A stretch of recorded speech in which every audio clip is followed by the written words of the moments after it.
Okay, so season 6 starts with Clark escaping the Phantom Zone, and he gets to Earth with some artifact that he got from there. I think he meets like a lady who used to know his father. It's not his mom. I don't even really remember.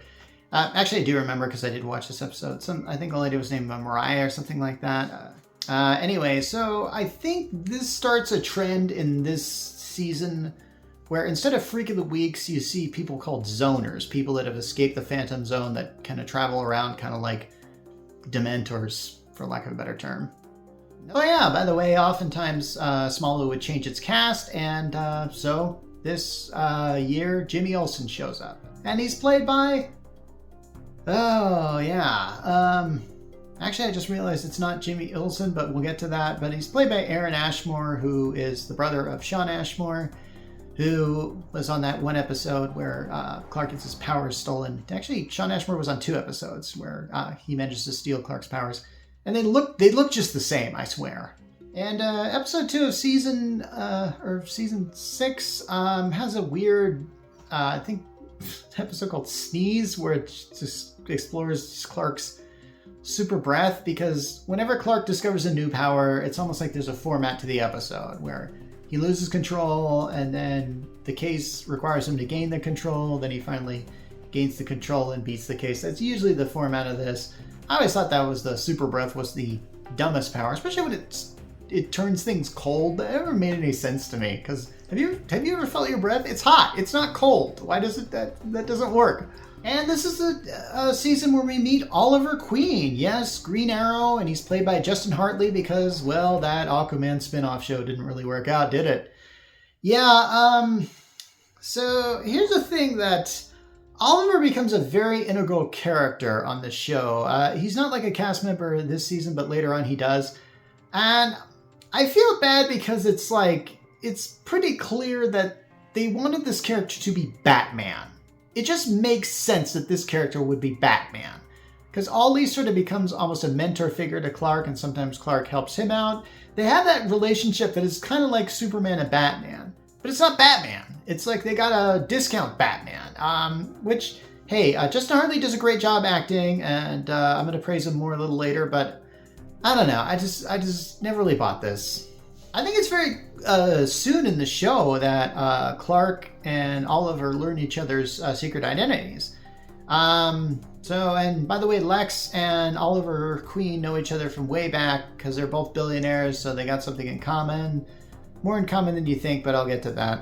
Now, remember I mentioned that Clark and Lex are really kind of, their relationship is really the heart of this show? Well, this is where the heart starts to come apart like a lot, because there's a real fracture between Clark and Lex here. And it used to be in the episodes, like earlier seasons, they'd visit each other. Like, Clark would show up in the mansion. I guess he had a key to the place and would say, hey, how you doing, Lex? And Lex would be all like, close his laptop because he was looking at something secret.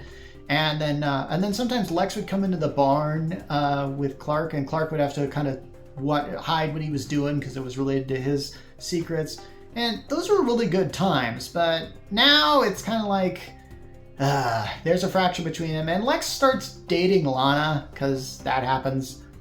Clark doesn't seem to be interested in any potential mate, and he and Lois kind of have this love-hate relationship going on that is clearly made so he hates her, so it seems more romantic when he starts loving her later, which, yeah, that happens. Okay, spoiler alert.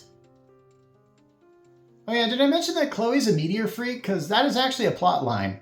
And I totally forgot that plot line existed. I actually just discovered that while I was doing the research, and I had totally forgotten that it had existed.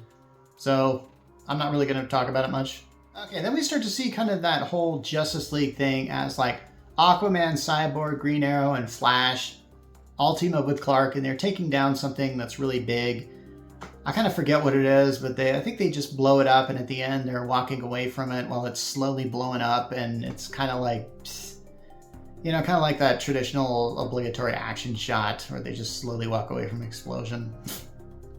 I don't know. It's downright iconic and stupid at the same time, and it kind of shows what Smallville had kind of sank to by that time. Still enjoyable, but your mind can't really accept it as something intelligent anymore. And then there's this episode that we were waiting for, the one where Lana actually learns Clark's secret. It's done in kind of an odd way, where it's like it's shown on Lana and Lex's wedding day because, Lex proposed to Lana and she actually said yes. Yeah, they kind of mess with the chronology. It's one of those episodes where they show a scene and they show it from another person's point of view, and then it's one of those kind of things. There were times when Smallville would actually get experimental, and sometimes it actually kind of worked. And then there were times, and this is the time I actually think it did work, but most of the time it didn't. So yeah, apparently Lex is up to no good. He's trying to build this army of super soldiers. I think that was what was going on during this season, and he builds this kind of duplicate of Clark, who's more bizarre. Yeah, he's like Bizarro. And the real Clark and Bizarro fight in a dam, and it's gonna crash down on them. It reminds me of the scene in the final battle in X2, actually. It looks like the entire cast is gonna drown, including Lionel, Lex, Chloe, and Lois. They're all kind of caught in this. So yeah, that was season 6, and remember I said that Ike and I would, visit a friend and watch these Smallville episodes? We were still doing that, but at the time I was sort of juggling my new career of tutoring and then writing, and I was doing a lot of tech writing at the time, where I was writing about gadgets and stuff like that. I didn't have a lot of time, but I still used a lot of, because I was juggling that and family, but I still made the time to watch Smallville. And we could tell that quality of that show was really waning by that point. Okay, season 7 is when it got pretty bad, and I had to read the summaries of the episodes on the Smallville wiki, because I had a hard time really remembering any of them. Okay, first of all, Clark is able to take on Bizarro thanks to the power of sunlight. Yeah, apparently when Bizarro sees the sun, his face does that whole crystallized thing, so he looks more like his comic book persona. And he gets some help from John Jones, the Manhunter from Mars. Yeah, he was actually introduced last season. Forgot to mention that. And he's, in this universe, the Smallville continuity, he's kind of this intergalactic bounty hunter who was working for Jor-El and shows up from time to time to help Clark out. It's weird. This is also where we see Kara, Clark's cousin, revealed, Supergirl. And she has all of Clark's powers, has flight as well, so she just kind of has it. Now, whenever shows try and introduce a character like this, it reeks of desperation, because it gets, I feel like this character was very beautiful, and I could tell that they were trying to create some new eye candy on the show. Kind of like what they did with 7 of 9 on Star Trek Voyager. And in that case, that character worked and was a very interesting character. But Kara wasn't even intriguing enough to last one season, and she did do guest appearances on future episodes, but I barely remember her impact on season 7. And speaking of Supergirl, I actually think there's an episode where Lara, Clark's mother, is revealed, and it's played by the one and only Helen Slater, who played Supergirl in that even worse Superman intellectual property, Supergirl, that 1984 movie. I don't remember what happens to Lara. I don't even think she's the real one. That doesn't feel like something they would do on the show, is just introduce the actual Clark's mother, who is alive the whole time. That doesn't feel like something they would do. I didn't even feel like even looking up what happened to this, happened to Helen Slater's character. And there's a plot line that happens over a few episodes where Bizarro takes Clark's place because he looks just like Clark, as long as he doesn't, look into the sun, or as long as they don't show it that he's Bizarro. Since Clark and Lana were dating at the time, because Lana divorced Lex, it got really awkward there. Anyway, it reminded me that I stopped caring about the romantic elements of the show a long time ago. And I had to look up something about this guy named Grant Gabriel, the editor of the Daily Planet, or the new editor, because at the time Chloe was working for the Daily Planet, and Grant is actually a clone of Lex Luthor's long-lost brother, Julian, who was mentioned in Smallville's earlier seasons.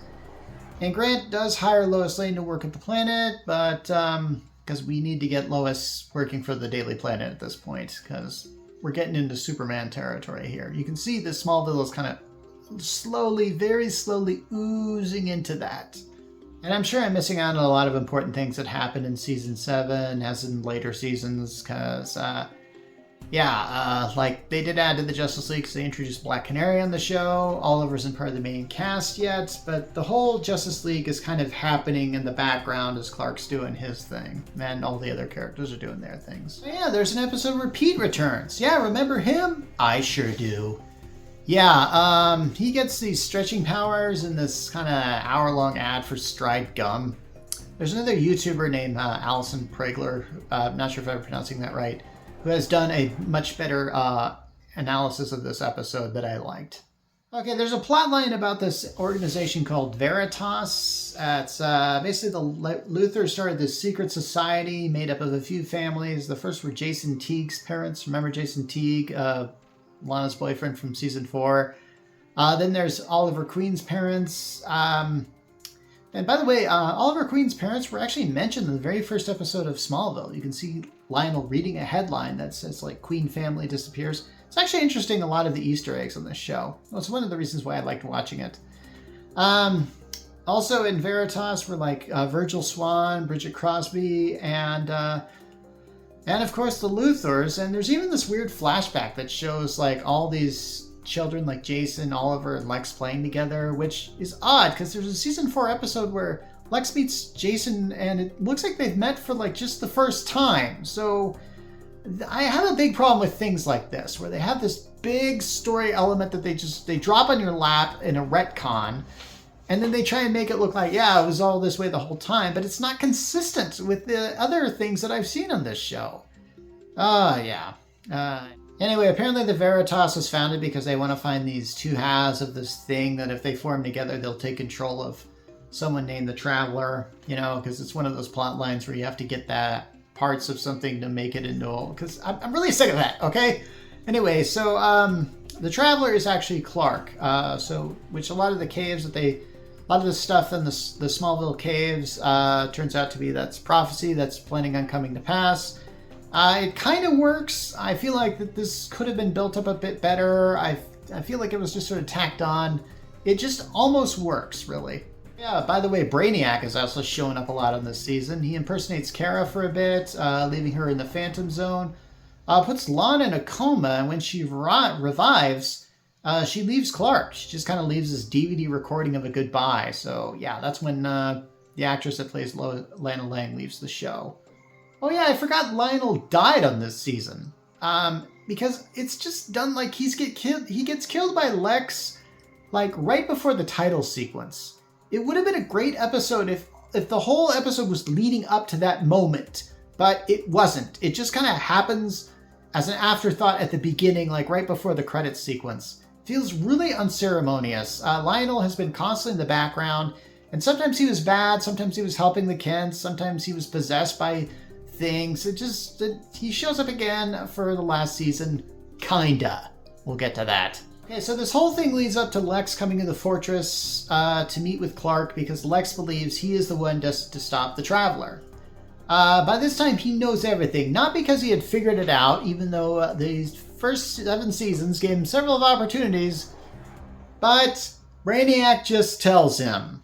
It's really upsetting how quickly something that fans have been awaiting a long time just kind of happens. It feels super anticlimactic. Yeah, I'd say it gets bad here, and I would say that Smallville jumped the shark here, but really that ship has sailed over that shark several seasons ago. I mean, this is the moment that fans have been waiting for. It ends with just a brief bit of dialogue, which really should have been stronger. Like, the whole episode could have been Lex coming to terms with Clark lying to him all these years. They really could have done a lot with this, but it just ends with a few lines of dialogue, and then the fortress just falls on both Clark and Lex. Just ends so soon. Okay, I might as well talk about a few things that were going on at the time and why this season was so bad. I heard that the series creators, Alfred Goh and Miles Millar, stopped being the series executive producers. There was also a writer's strike, which killed a lot of shows at this time. I remember there were a lot of shows that were really good that just got really bad because of this. And it's very clear Smallville got really hurt here. But it still went on for a few more seasons. Also, Michael Rosenbaum left the show. Michael Rosenbaum, as Lex, was a powerhouse on this show. I think that's the first time I've mentioned his name and his profound acting chops to play this character. He drew me in the moment he was first on screen in season 1. And I'm going to talk a bit more about him and a little later. But yeah, without Lex, this show really diminished in quality after that. So around this time in 2007, my third kid was born, and that was our last. Ike and I would still meet up on Saturday nights, and yeah, we'd often still watch Smallville, but this was the last year we started doing that. I think we just kind of stopped caring about Smallville, but we still watched it when we could.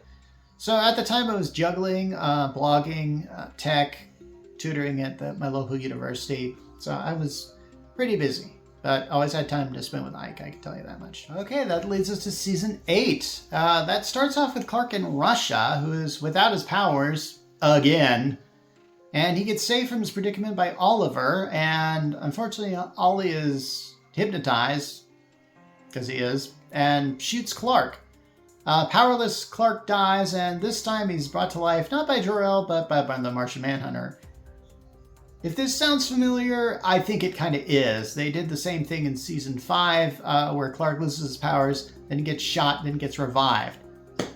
It kind of shows that they were kind of really running out of ideas at this point, if they're just imitating.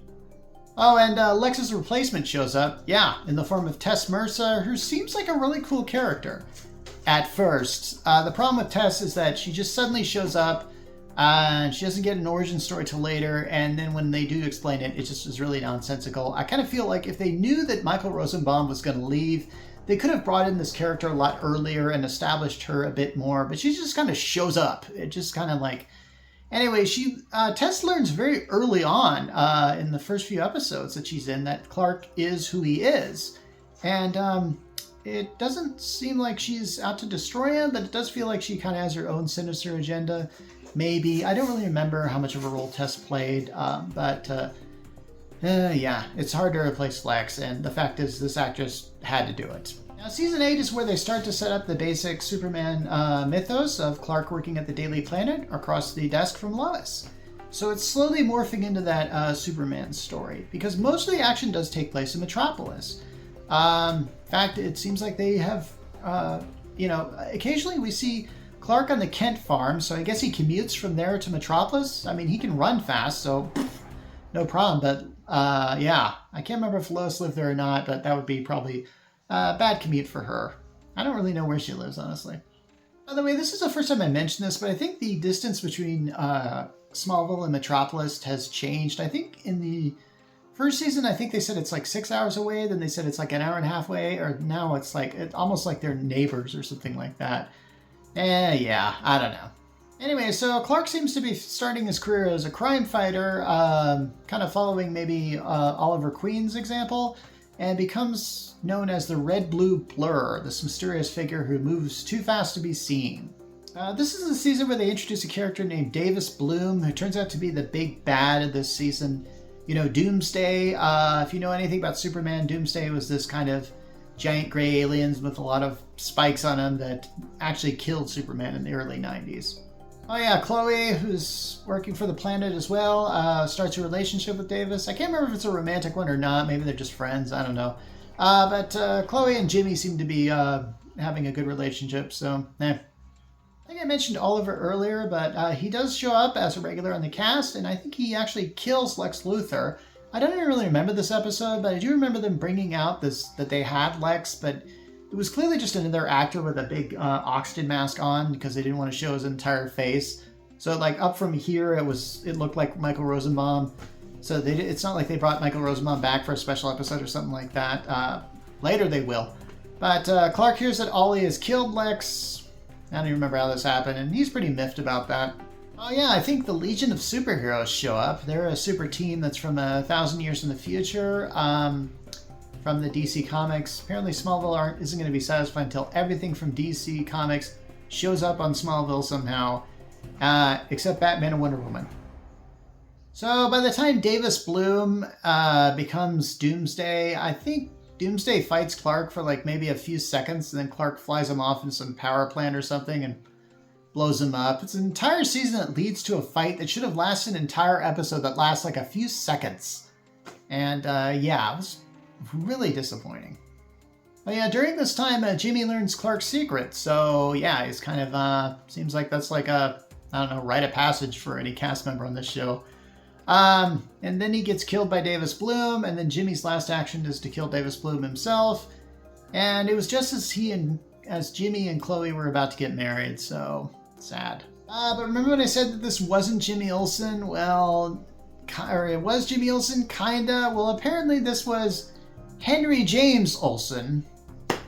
And apparently he has a younger brother named Jimmy. And we see this younger brother at the funeral. And Chloe gives young Jimmy his... I can't believe they did this. I kind of went like, did they really just do that? It was one of those times when I was watching the show and I just went, no, don't do that. It's like, are you trying to tell me he wasn't Jimmy all along? It was Jimmy's older brother. That's what they went with. And I just went like, ah. And yeah. So it'd be like finding out that they like cloned Lex Luthor in the future or something like that. But yeah, we'll get to that. Anyway, so Clark sort of gives up on being Clark and decides I'm going to do what my father Joe Eris says, so he leaves his Clark Kent persona behind. So I can't remember when this ended, but I was pretty busy with 3 kids, and I remember how Ike was always hanging out with me. And he didn't mind babysitting these kids. I remember having him over, and there was one time where we came home from like a movie or something, and he was, he was just sitting there playing with the kids. He was such a good guy. He was Uncle Ike. And he did such a good job. And of course by this time we had stopped watching Smallville at my friend's place. And one reason, it was because streaming hit the scene. Remember that? When it was just starting, when Hulu was getting started? They didn't have any CW shows. Smallville was a CW show. But you could go to the CW website and watch it there. Now I had to admit this was very inefficient. A lot of times computers were not used to that kind of video streaming. So they would often crash while you're watching something. Then you have to get to the point where it's like, oh, where was I?